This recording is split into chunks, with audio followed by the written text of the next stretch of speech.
I know you don't care about the Clarity Act, but can they kill the filibuster and pass the SAVE Act and Clarity Act? While I've been here, I've had some conversations with people that are working directly on the Clarity Act, like big names you guys would know. They are very unhopeful the Clarity Act is going to get passed before midterms. The markup would need to be done, and you've got the SAVE Act, you've got the PACE Act, there's some other things and legislation that Congress could be voting on. Banks and Coinbase have had a hard time coming to a resolution on the yield, but now that the OCC has given full oversight on that, regulated it basically for how the Genius Act is going to be used, I don't think that's going to be a point of contention anymore. So without that in the way, could it move faster? Sure.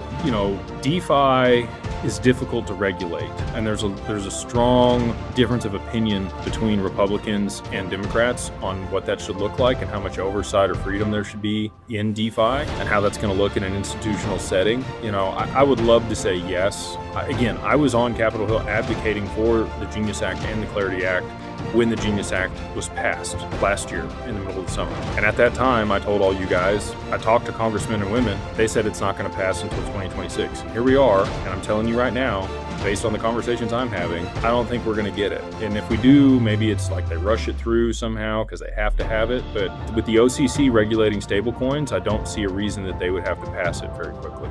I think if they could roll that out, they could take their time, they can get the DeFi component of it right. And again, selfishly, XRP and the other 16 assets that the CFTC and the SEC gave joint guidance on doesn't really matter for the Clarity Act.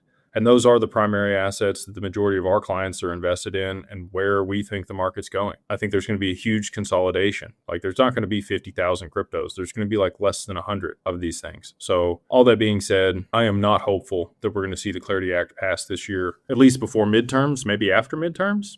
But that would be really late in the year, and it's probably going to be Q1 of 2027 when we get that through.